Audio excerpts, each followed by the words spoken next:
gibbous moon. I knew it was about that high because the girl we were following was kneeling in it, submerged to her shoulder blades. She was, in fact, nude, hair center parted and long enough that the moving water tugged her head back. I couldn't see her face, but the rest of her was an almost electric shade of pale. There was nothing nearby to signify she hadn't dropped to earth from a star or risen from a crack in a hill. No shoes on the shore, no cell phone on a balled-up shirt. The sight of her was out of a dream, almost. Her hands were moving over her skin in this profoundly unsexual way, squeezing it, slapping it, like she was beating the feeling back in. She was making these guttural sounds I had no words for. Crying, I guessed. I'd almost forgotten about Nate when he dug an elbow into my ribs and grinned, mean and quick. He thumbed his phone's flashlight on and held it out like a torch.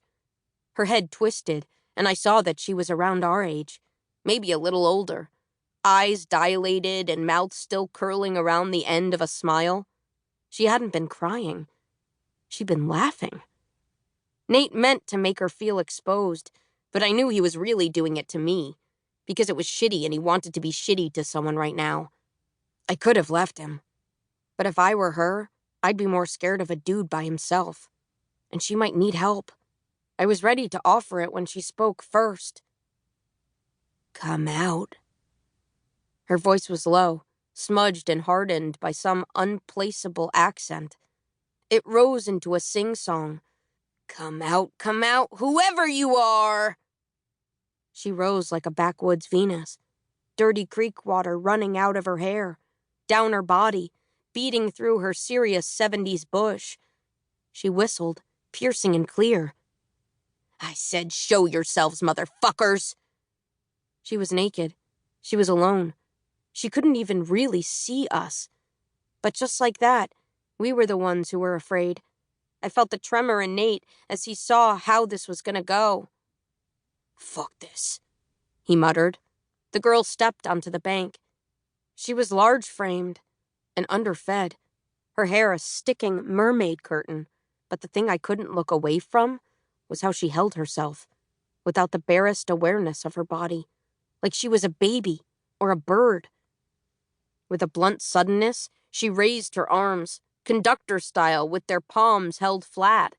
We flinched, both of us, because it seemed like something was supposed to happen.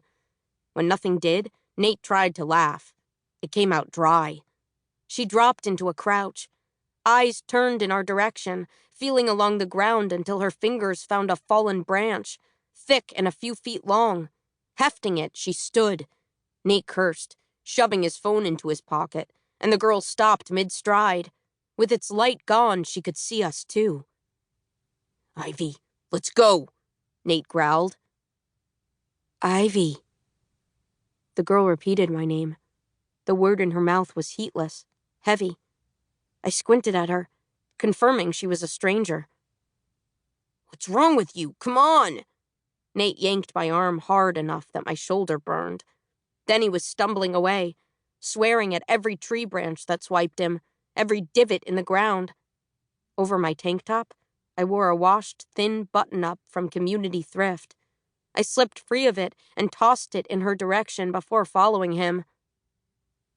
Thank you, Ivy, she said, when I was almost too far to hear. When I reached the road, Nate was back in the driver's seat. He drummed his hands on the wheel. Get in. I was cranked up and weirded out and scared enough to listen. The music restarted when he turned the key, and we both reached to slap it off, then snatched our hands back, as if any contact might burn. I didn't speak till we were out of the trees. That girl.